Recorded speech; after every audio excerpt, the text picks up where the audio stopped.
En fait, les professeurs, comme je comprenais rien à ce qu'ils disaient, ils m'envoyaient toujours dans le fond de la classe. Et ils me disaient, vas-y, dessine. Donc je dessinais. Il y avait des problèmes d'audition. Et ils n'ont pas vu. Donc du coup, j'étais toujours au fond de la classe et maintenant, je sais pas lire. Mais bon, je sais compter. C'est essentiel. J'ai été au chômage pendant 15 ans avant de retrouver du travail. C'est dur, très dur d'être au chômage, pour tout. J'aimais pas trop l'école. Du coup, je préfère être manuel que dans la tête. J'allais à l'école 3 fois par mois.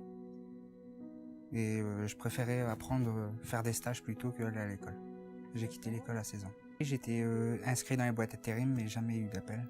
On le vit très mal vu que nos parents aussi, ils nous aident aussi à trouver du travail, mais c'est dur. C'est dur.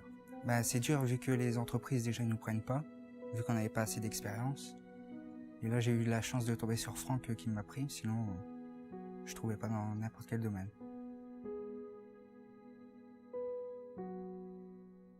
Je viens de l'Afghanistan et je suis en France à partir de août 2014.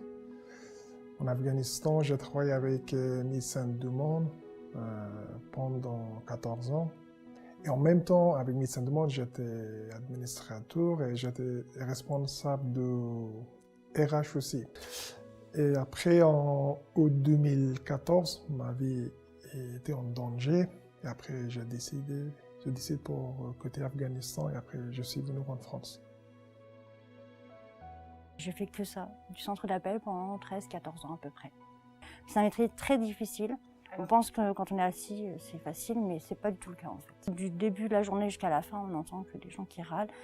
Et au final, à un moment donné, le travail est tellement justement pénible. Et donc du coup, en fait, j'en suis arrivée à un point où je me suis retrouvée en arrêt maladie pendant un certain nombre de mois, où je ne pouvais plus aller travailler. Du fait d'avoir engendré ces arrêts maladie, la perte du travail, forcément, j'ai engendré des soucis financiers, des pertes. Enfin voilà, j'ai failli perdre mon logement. Vraiment, j'ai été en très grande souffrance en fait. Quand on n'a plus rien, on fait plus rien et moralement, c'est fini quoi. Enfin, on a l'impression qu'on remontera jamais la pente en fait, tout simplement. Parce que je trouvais pas de boulot.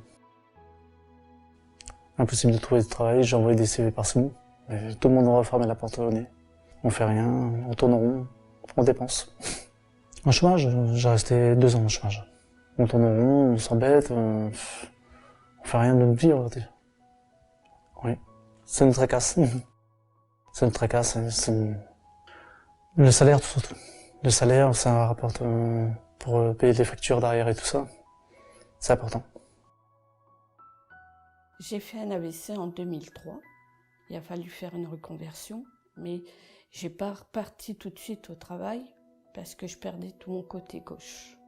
Après ça, j'ai eu une proposition d'une formation dans le nettoyage parce que ça n'allait plus avec mon compagnon.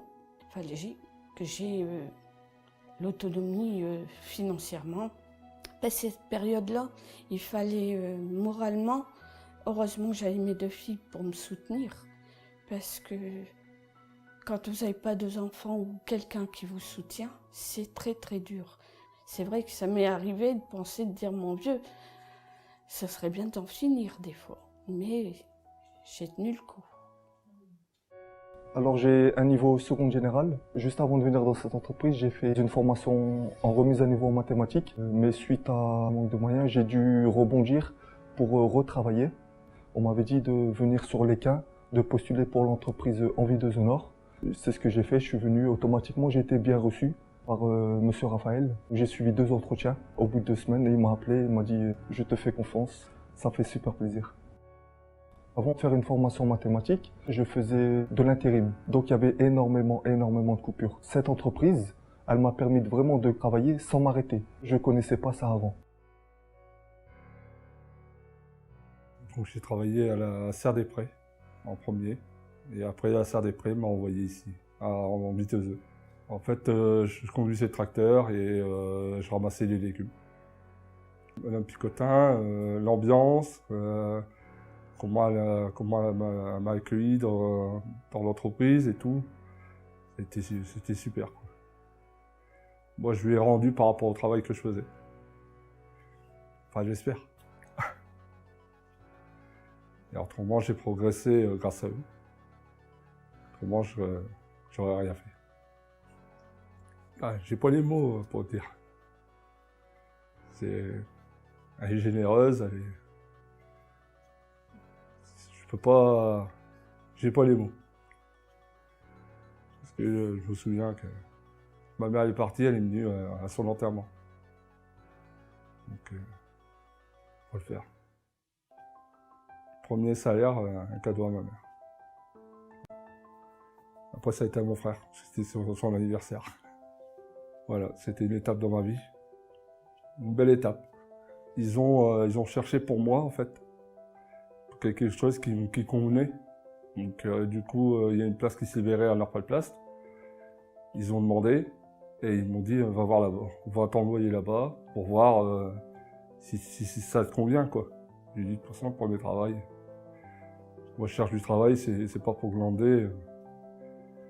Sinon, ça sert à rien. J'ai eu un premier contrat de 2 mois et après, ça a été prolongé. J'ai signé tout de suite le CDI, en fait.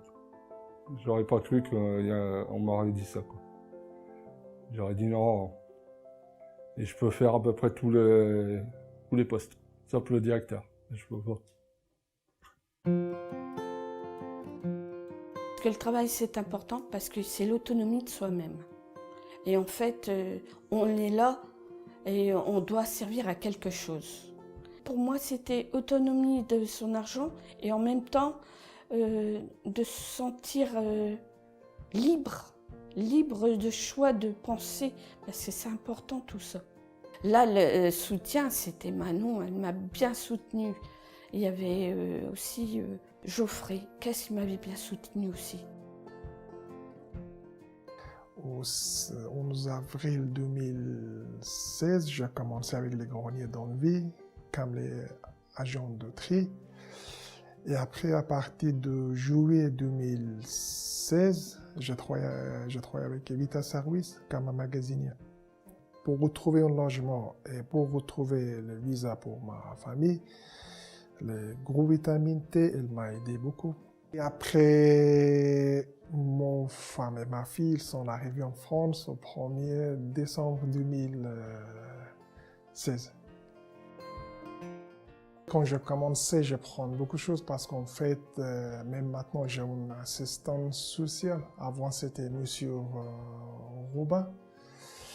Et après, j'ai dit à Monsieur Robin que normalement, j'ai besoin d'un cours pour apprendre français. C'était 2 fois par semaine. Et en fait, quand je commençais mon travail avec les greniers, je ne parle pas du tout français. Et après, j'ai progressé. J'adore l'ambiance, le travail c'est bien, c'est dynamique. Je suis plus ponctuel, je me lève plus tôt. Je suis content d'être ici. Mes parents ils sont contents de moi. Je me sens plus fier, oui. J'ai remonté la pente grâce au grenier d'Envie. Je revois des anciens collègues qui me disent que j'ai l'air vachement souriante, épanouie, et j'ai plus du tout la même ligne qu'avant. Ça fait super plaisir. Grâce au grenier, j'ai un projet et je suis suivie justement pour pouvoir mettre ce projet, amener ce projet à terme en fait.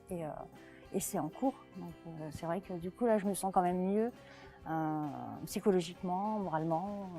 Je me sens quand même mieux. Là j'envisage de faire une formation de secrétaire médicale qui sera probablement, je l'espère, financée par un fonds GESIF, donc toujours grâce au groupe Vitamine T à Vitinsert pour qui je travaille. Ça approche, c'est pas quelque chose que j'aurais pu faire par moi-même. Et sinon, là, je suis en train d'essayer de voir pour passer le permis moto. Parce que j'ai une 750 qu'elle m'attend. Je voudrais bien rouler avec. Voilà, il faut le permis. Et pour le permis, il faut savoir à peu près lire, donc si on ne travaille pas, on n'a rien. Ce qui a retenu mon attention sur ce travail-là, c'est qu'après les 2 ans sur cette entreprise-là, je peux passer le permis poids lourd. Ce serait un plus pour moi vraiment dans le cadre de l'évolution. Tout se passe bien et c'est le principal. Maintenant, je fais un peu de tout, c'est-à-dire je change des lampes, je fais un peu d'enduit, un peu de peinture. C'est-à-dire ouais, c'est sympa aussi. On s'entend tous à merveille, c'est très bien. Je voudrais apprendre à faire électricien, parce que c'est un métier qui m'intéresse. Et je voudrais avoir une formation à ce niveau-là, parce que j'ai pas encore de bac, j'ai pas de diplôme, j'ai rien. À faire le métier que je veux, c'est-à-dire électricien. Et maintenant, je suis content pour habiter avec ma famille en France, à Lille. Ma fille, elle est allée à l'école, elle est en CP. J'ai envie de passer mes cassettes pour trouver dans la vente manutentionnaire, tout ça. J'ai envie de prendre mon envol, avoir mon appartement, avoir le permis aussi, et puis avoir un travail fixe. Quand j'aurai des enfants, j'espère qu'ils auront un meilleur accompagnement niveau travail. J'ai envie de repartir, j'ai l'impression que je repars en fait. Je repars sur de bonnes bases. Pourquoi pas la formation, justement, ça va être des échelons supplémentaires, une qualification supplémentaire, et pourquoi pas un travail, puisqu'il y a des débouchés dans ce domaine-là. Peut-être d'ici 1 an ou 2, je serai bien, je me retrouverai comme avant, quoi, et ça fait plaisir. Ouais. Avoir un projet, penser à l'avenir surtout, parce que c'est juste ça en fait, hein, c'est penser à l'avenir. Et ce serait un gros conseil que je lui donnerais en effet, de trouver une entreprise d'insertion. C'est beaucoup en fait, le travail, ça joue sur beaucoup de choses en fait. Quelqu'un qui n'a pas d'expérience, qui n'a rien en effet, hein, on part de très bas en fait. Et de pouvoir en fait avoir ça, ça permet de se relever sur beaucoup de niveaux. Visite à service, quand j'en parle même à l'extérieur, j'ai dit que c'était ma bouée de sauvetage. Et que des fois, quand j'ai entendu une fois une dame dire « Oui, ma fille, elle a des problèmes, elle a ses enfants », je lui ai dit « Allez voir visite à service, si elle veut du boulot et qu'elle veut se sauver de son mari. » Et c'est vrai, moi, maintenant, quand j'entends ça, c'est vrai que c'est la première chose que je dis. Allez voir visite à service. Parce que vous êtes la bouée de sauvetage. Et c'est une belle bouée de sauvetage, moi, que vous avez fait.